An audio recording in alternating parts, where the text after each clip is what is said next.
ہم اور آپ اس دنیا میں جو آئے ہیں، تخلیق انسانی کا مقصد کیا ہے؟ اللہ تعالیٰ نے انسانوں کو آخر پیدا کیوں کیا ہے؟ اما بعد،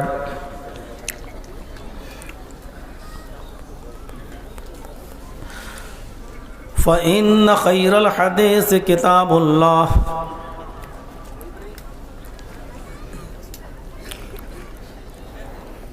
وَخَيْرَ الْهَدْيِ هَدْيُ مُحَمَّدٍ صَلَّى اللَّهُ عَلَيْهِ وَسَلَّمَ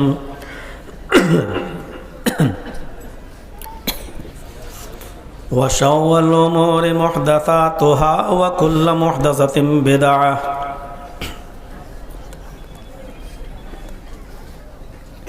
وَكُلُّ بِدْعَةٍ ضَلَالَةٍ وَكُلُّ ضَلَالَةٍ فِي النَّارِ۔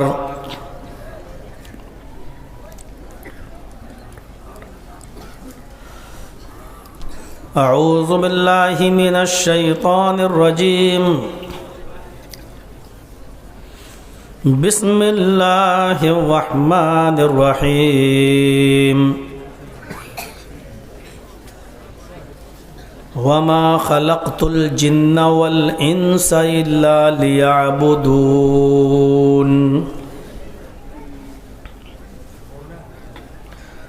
رب اشرح لی صدری وَيَسِّرْ لِي أَمْرِي وَاحْلُلْ عُقْدَةً مِّن لِّسَانِي يَفْقَهُوا قَوْلِي۔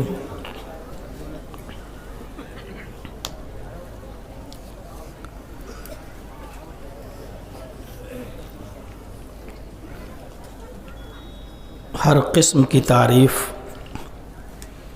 کبریائی، بڑائی، پاکی، بزرگی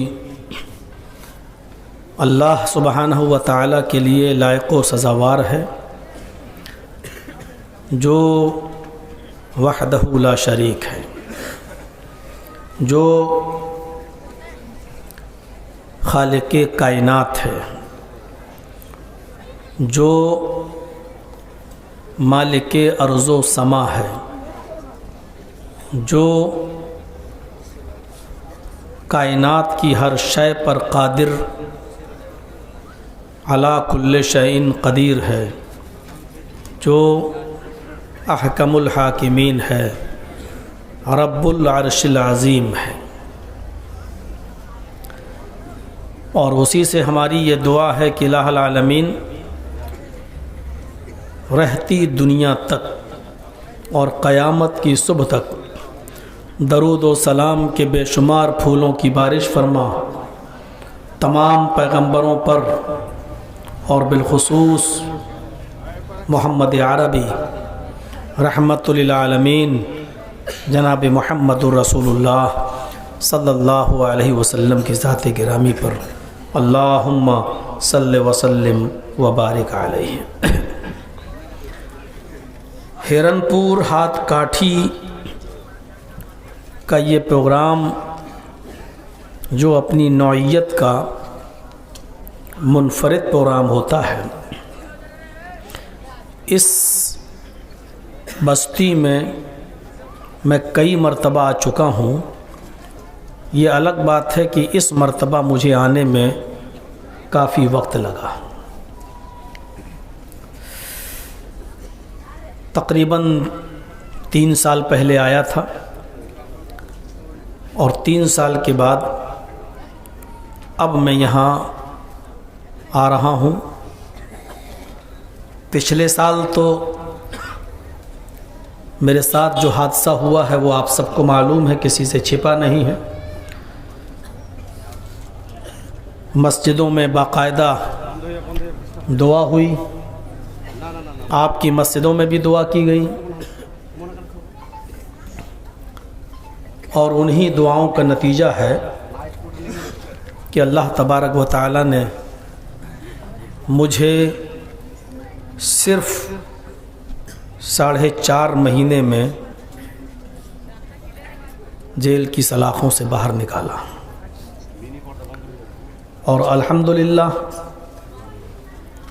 ہائی کورٹ کے جج کے اچھے آرڈر بھی ملے، جس میں باقاعدہ میرے پاس وہ آرڈر رکھا ہوا ہے باقاعدہ اس پر لکھا ہے ہائی کورٹ کے جج نے کہ یہ شخص 1 گھنٹہ بھی جیل میں رہنے کے لائق نہیں ہے، جس کو 4 مہینے سے بالکل بے قصور رکھا گیا ہے۔ پوری فائل پڑھنے کے بعد ایسا لگتا ہے کہ راجنیتک شڑینتر کا شکار بنایا گیا اور پولیٹیکل دباؤ میں آ کر یہ فیصلہ سنایا گیا،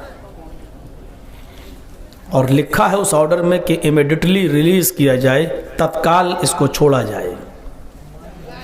یہ آپ ہی لوگوں کی دعاؤں کا نتیجہ ہے۔ میری پھر سے ایک بار گزارش ہے آپ سے، آپ کو جو کچھ بھی میری تقریر سننا ہے، میرا اپنا ایک چینل ہے جرجیس انصاری آفیشیل کر کے، اور راجدھانی چینل، آپ اس میں دیکھ سکتے ہیں، سبسکرائب کر سکتے ہیں۔ اس کے علاوہ میں کوئی دوسرے چینل کو کوئی پرمیشن نہیں دوں گا۔ ابھی دیکھ لیجئے ایک مولانا سلمان اظہری صاحب کے ساتھ کیا ہوا۔ مولانا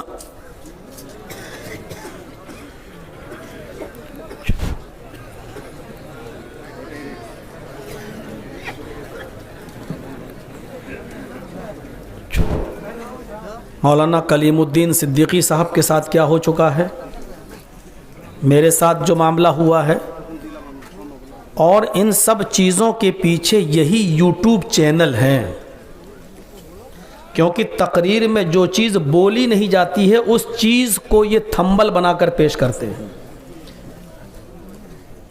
دیوی دیوتاؤں کے ساتھ فوٹو بناتے ہیں، یوگی اور مودی کے ساتھ تصویریں بناتے ہیں، اور ان تھمبلوں کی وجہ سے جو کیس بنتے ہیں یہ بہت نقصان دہ ہوتے ہیں۔ آپ سے میری پھر مؤدبانہ گزارش ہے کہ اگر کوئی ریکارڈ کر رہا ہو تو چھوڑ دے اور نہ کرے، کیونکہ میں بھی کسی ماں کا بیٹا ہوں۔ آپ کو تکلیف ہوتی ہے تو آپ کی ماں کو درد ہوتا ہے، میری بھی ماں روئی ہے، میرے بھی بیمار باپ روئے ہیں۔ میں چاہتا ہوں کہ آپ ہماری پرمیشن جب نہیں ہے تو آپ ہماری تقریر کو ریکارڈ نہیں کریں گے۔ میں اپنا ایک چینل خود لے کے چل رہا ہوں تاکہ ریکارڈ رہے۔ کل اگر کوئی کیس ہو میرے اوپر تو میں کورٹ میں یہ دکھا سکوں کہ میں وہ نہیں بولا تھا جو چینل والے دکھا رہے ہیں، میں یہ بولا تھا جو موجود ہے۔ اس ریکارڈ کے لیے میں لے کر چلتا ہوں خود اپنے ساتھیوں کو اپنے ساتھ، اس کے علاوہ کوئی اور چینل ہم اس کو الاؤ نہیں کریں گے۔ اور میرے منع کرنے کے بعد بھی اگر آپ نے بنایا تو جتنی کمائی آپ اس چینل سے کمائیں گے وہ سب آپ کے لیے حرام ہوگی، ناجائز ہوگی، کیونکہ آپ میری پرمیشن کے بنا میری ویڈیو ریکارڈ کر رہے ہیں، جو جائز نہیں ہے۔ کسی بھی مولانا سے پوچھ لو، جب کسی کی اجازت نہیں ہے تو آپ ریکارڈ کر سکتے ہیں، اور جب ریکارڈ نہیں کر سکتے ہیں تو اس کے ذریعے کما سکتے ہیں، اور اس کے ذریعے کما کر وہ کمائی کھا سکتے ہیں یا نہیں کھا سکتے ہیں۔ آپ کسی بھی مولانا سے پوچھو، دیکھیں کون سا آدمی جائز کا فتویٰ دے گا۔ دعا کیجئے، اس وقت ملک کے حالات بڑے ناگفتہ میں ہیں۔ اتراکھنڈ کے آج کے حالات دیکھیے، ٹی وی چینلوں پر آپ دیکھ سکتے ہیں، یوٹیوب پر آپ دیکھ سکتے ہیں، سوشل میڈیا پر آپ دیکھ سکتے ہیں، کس طریقے سے آگ لگانے کی کوشش کی جا رہی ہے، کس طریقے سے مسجد پر بلڈوزر چلایا گیا ہے، کس طریقے سے دنگا بھڑکانے کی کوشش ہو رہی ہے۔ 2024 سے پہلے ابھی اس طریقے کی کوششیں اور ہوں گی، اور کسی طریقے سے ووٹ کو ڈائیورٹ کرنے کی کوشش کی جائے گی، اور ایک ناپاک پارٹی اپنے ناپاک ہتھ کنڈے اپنانے میں کسی قسم کی سے پیچھے نہیں رہے گی۔ اللہ تعالی ہمارے ملک میں امن و امان قائم فرمائے، شانتی کو بحال رکھے، اور ہم سب کی حفاظت فرمائے۔ مختلف علماء سے آپ نے مختلف موضوعات پر خطاب سنا۔ میں جب یہاں پہنچا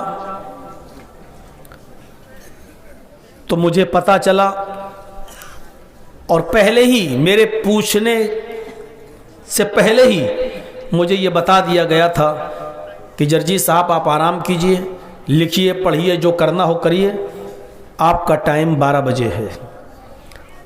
میں مطمئن ہو گیا، لیکن 12 بجے کے بجائے ہم کو 1:15 پر وہاں کوئی پہنچا لینے کے لیے، اور میں اب آپ کے سامنے آپ کے روبرو ہوں، یعنی آپ اپنے دیے ہوئے ٹائم پر بھی قائم نہیں رہ سکتے ہیں۔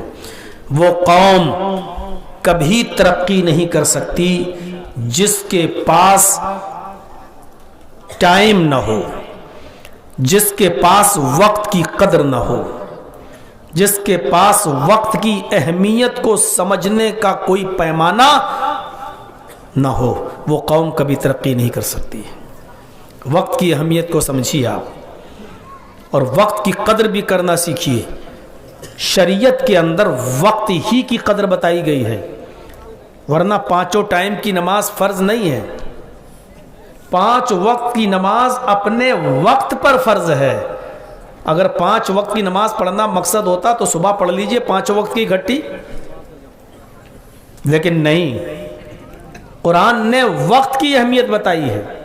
ان الصلاۃ کانت علی المؤمنین کتابا موقوتا، نماز فرض ہے اور اپنے وقت پر فرض ہے۔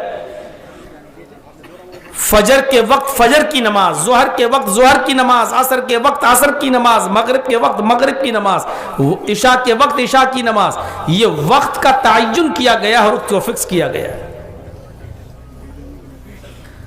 روزہ فرض ہے، وقت پر آپ کو سحری کرنا ہے اور وقت پر آپ کو افطار کرنا ہے۔ روزے کا تعلق گھنٹوں سے نہیں ہے۔ آپ کے ہاں اگر 5 بجے سحری کا ٹائم ختم ہو رہا ہے اور آپ کی آنکھ نہیں کھلی، آپ نے 6 بجے سحری کر لی اور یہ سوچ لیا کہ چلو 1 گھنٹہ دیر سے میں سحری کر رہا ہوں، وہاں 1 گھنٹہ دیر سے میں افطار کر لوں گا، ایک ہی گھنٹے کا تو معاملہ ہے، تو آپ کا یہ روزہ قبول نہیں ہوگا، بلکہ آپ گناہگار اور ہو جائیں گے۔ کیوں؟ وقت کا پابند بنایا ہے، گھنٹوں کا حساب نہیں ہے۔ آپ کے ہاں 5 بجے سحری کا ٹائم ختم ہو رہا تو 5 ہی بجے آپ کو سحری کرنا ہے، آپ 6 بجے نہیں کر سکتے۔ آپ کے یہاں اگر 5:50 پر 5:30 پر روزہ افطار کا ٹائم ہو رہا ہے تو 5:30 ہی پر روزہ افطار کریں گے، 5 بجے نہیں کر سکتے، 6 بجے اور 6:30 بجے آپ نہیں کر سکتے، کیونکہ اسلام ہمیں وقت کا پابند بنا رہا ہے۔ کوشش کیجئے آپ جو وقت جس کو دیں اس وقت کی وہ قدر کرے، اور اس وقت کی قدر کو ہمیں سب کو وقت کی قدر اور وقت کی اہمیت کو پہچاننے کی توفیق عطا فرمائے۔ آج ہم اپنے خطاب کے اندر آپ کو یہ بتانا چاہتے ہیں کہ تخلیق انسانی کا مقصد کیا ہے۔ مختلف علماء نے تقریریں کی ہیں، سب کی آوازیں آ رہی تھیں، سب کو سن بھی رہا تھا۔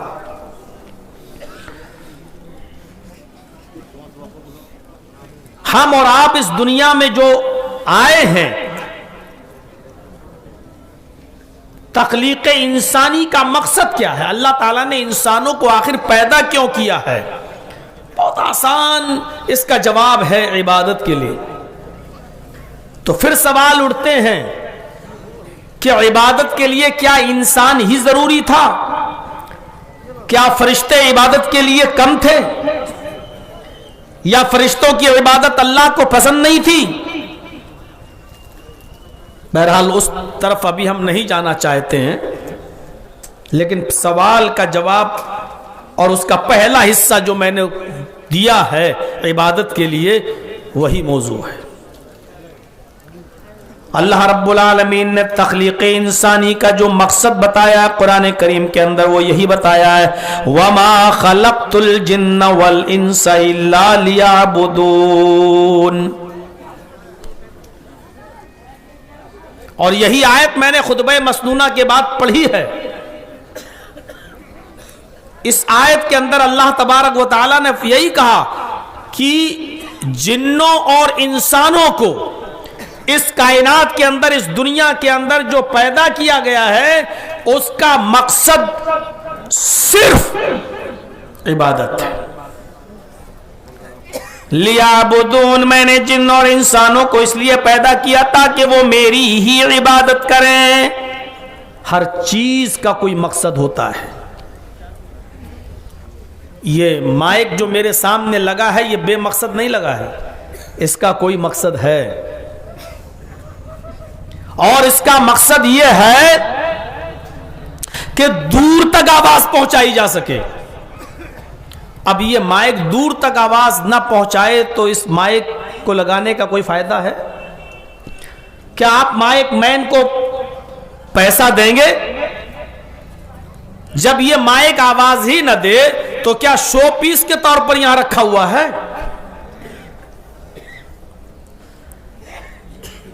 آپ جس جگہ بیٹھے ہوئے ہیں آپ کے رائٹ سائڈ میں ایک سڑک گئی ہوئی ہے. صبح سویرے آپ دیکھیں گے، صبح سویرے آپ دیکھیں گے کوئی آدمی سڑک کے اوپر پیدل چل رہا ہے، کوئی سائیکل سے جا رہا ہے، کوئی موٹر سائیکل سے جا رہا ہے، کوئی فور ویلر سے جا رہا ہے. اس سڑک پر چلنے والے یہ افراد بے مقصد نہیں چل رہے ہیں. کوئی سبزی خریدنے جا رہا ہے، کوئی گوشت خریدنے جا رہا ہے، کوئی اپنے بچے کو اسکول چھوڑنے جا رہا ہے، کوئی آفس جا رہا ہے، کوئی اپنی ڈیوٹی پہ جا رہا ہے. یہ لوگوں کا اٹھنا بیٹھنا چلنا پھرنا کوئی بے مقصد نہیں ہے، مقصد کے تحت ہے. بے مقصد نظر نہیں آتا یہ سب.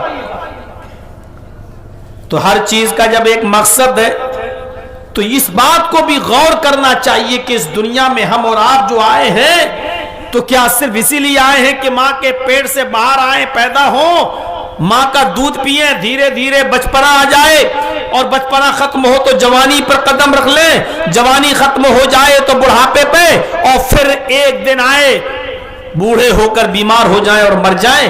کیا ہم اور آپ اس دنیا میں صرف اسی لیے آئے ہیں؟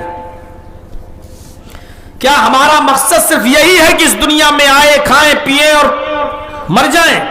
اس کے علاوہ کوئی مقصد نہیں. قرآن اس مقصد کو واضح کرتا ہے، وَمَا خَلَقْتُ الْجِنَّ وَالْإِنسَ إِلَّا لِيَعْبُدُونَ، میں نے جنوں اور انسانوں کو اس لیے پیدا کیا کہ وہ محض میری ہی عبادت کریں. صرف لیعبدون، وہ میری ہی عبادت کریں. انسان اس دنیا میں صرف عبادت کے لیے پیدا ہوا ہے. اب سوال یہ پیدا ہوتا ہے کہ اگر ہم عبادت ہی میں لگے رہیں تو پھر بچوں کو کھلائے گا کون؟ ان کو پڑھائے گا کون؟ کھیت میں اناج کون بوئے گا؟ یہ ساری پھر پیداوار کیسے ہوگی؟ فصل کیسے پیدا ہوگی؟ آفس آدمی کیسے جائے گا؟ دنیا بھر کے بہت سے کام ہیں، وہ کیسے کرے گا؟ کیا ہم صرف عبادت کے لیے پیدا ہوئے ہیں؟ تو یہاں پر آپ کو ایک چیز سمجھنا پڑے گی، یہ جو دوسری چیز ہے، جو دنیاوی اور جو دوسرے کام ہیں، وہ ضمنی ہیں، اور عبادت حقیقتاً ہے، اصل ہے. ہم اللہ کی عبادت کے لیے پیدا کیے گئے ہیں، یہ اصل مقصد ہے. لیکن اس عبادت کے ساتھ ساتھ ہم اناج بھی بوتے ہیں، کھیتی باڑی بھی کرتے ہیں، کپڑا بھی بنتے ہیں، آفس میں بھی جاتے ہیں، اسکول میں پڑھاتے بھی ہیں. یہ دوسرے کام ہیں، وہ ضمناً ہیں. منع نہیں کیا جا رہا ہے کہ یہ کام مت کریے، لیکن ضمناً ہیں. اصل مقصد عبادت ہے. مثلا ایک مثال سے میں سمجھانے کی کوشش کرتا ہوں آپ کو. آپ کا ضلع پاکڑ لگتا ہے مان لیجئے، اور پاکڑ میں کوئی ایم پی ہے، ممبر آف پارلیمنٹ. آپ کو اپنے علاقے کے لیے اس سے کوئی کام ہے، آپ کو اس سے ملنے جانا ہے. بات چیت ہوئی، اس کے پی اے کے ذریعے ٹائم مل گیا، اس نے کہا کہ آپ سنڈے کے دن 10 بجے آپ پاکڑ آ جائیے، ہمارے گھر آ جائیے، ہمارے آفس آ جائیے اور بات کر لیجیے۔ آپ نے تیاری کی سیٹرڈے ہی کو اور جلدی اٹھ گئے، صبح فریش ہوئے اور نکل گئے کہ آج ہمیں ایم پی صاحب سے، ممبر آف پارلیمنٹ سے ہمیں ملنا ہے، اس نے پاکڑ بلایا ہے، 10 بجے مجھے وہاں ملنا ہے۔ آپ وہاں 9:45 بجے پہنچ جاتے ہیں،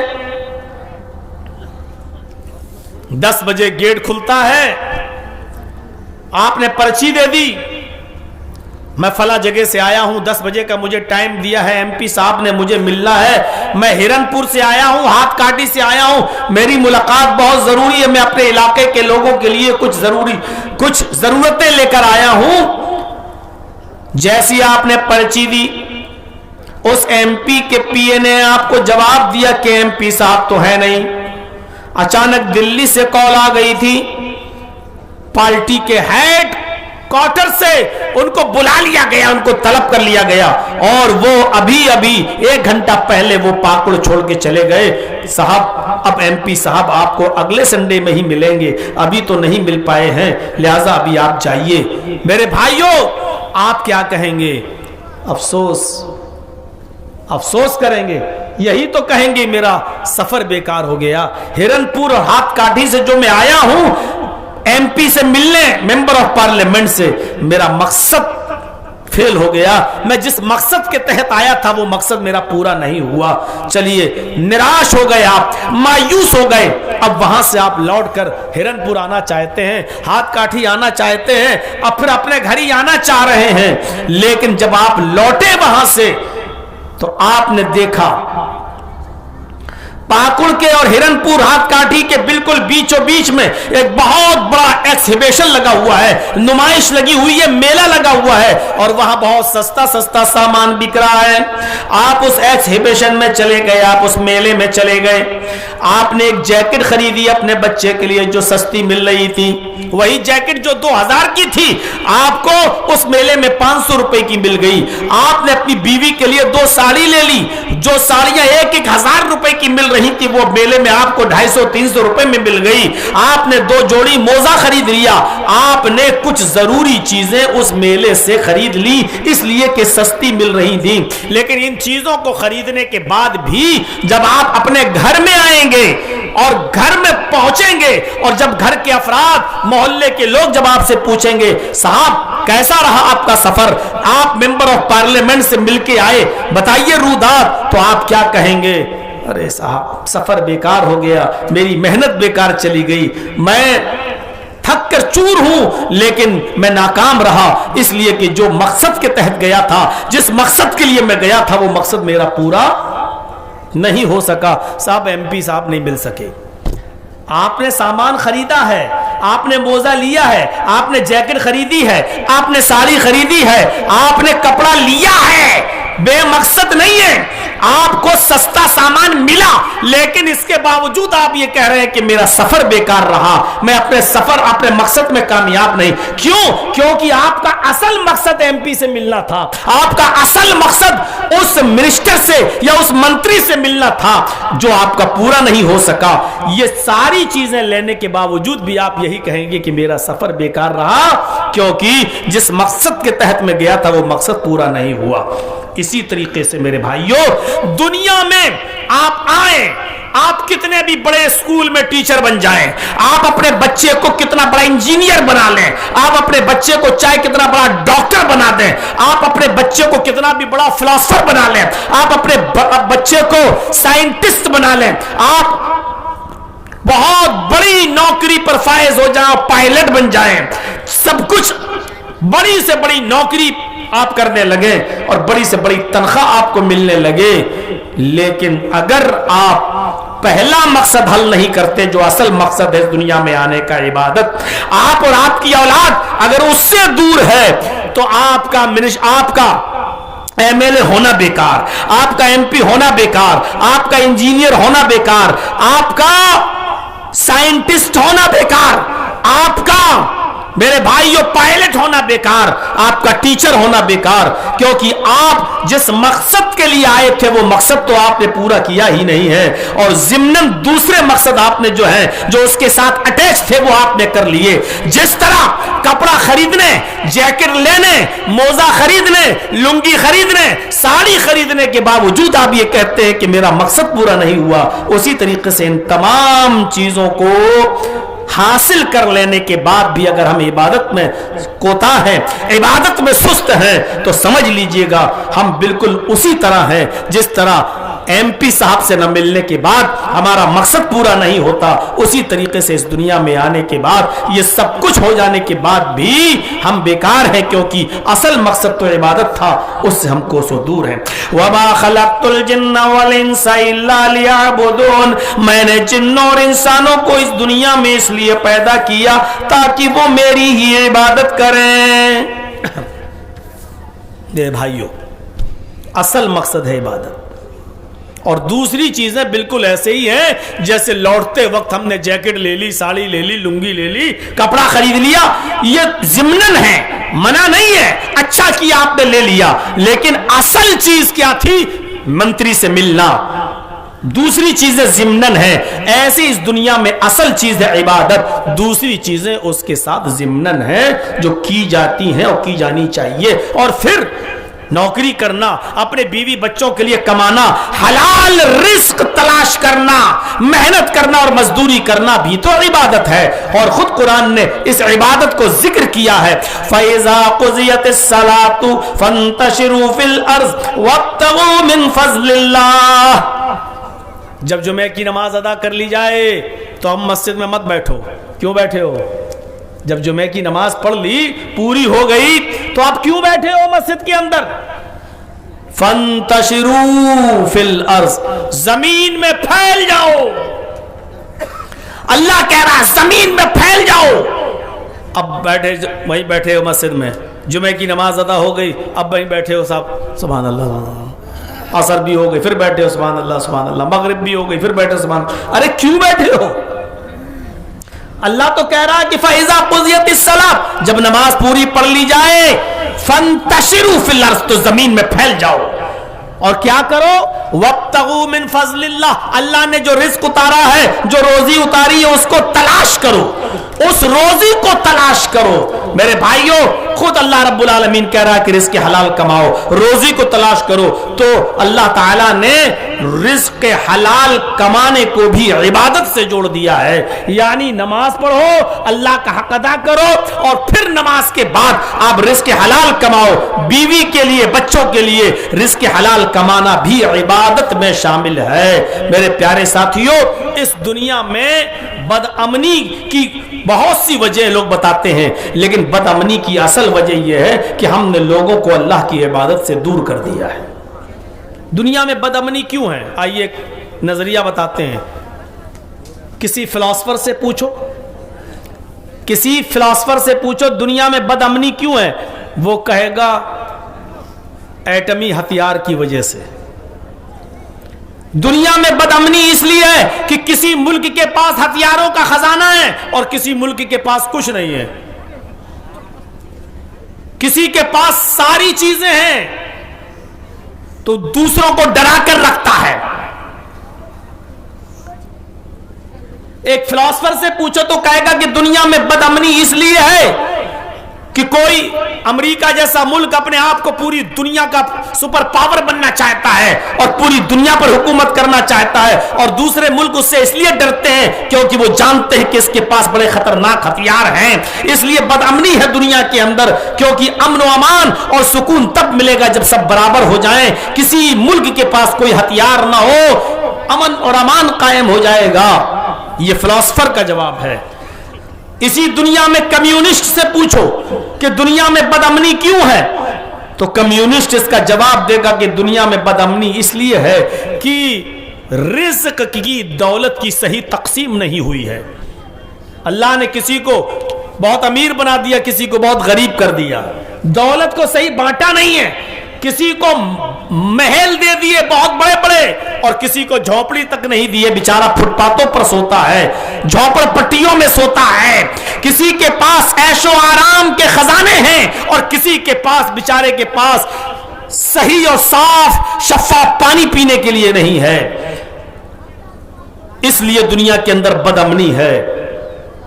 امیر غریبوں کا خون چوستے چوستے اور امیر ہوتے جا رہے ہیں اور غریب امیروں کی غلامی کرتا کرتا اور غریب ہوتا چلا جا رہا ہے. اس لیے دنیا میں بد امنی ہے کیونکہ دولت کی صحیح تقسیم نہیں ہوئی ہے.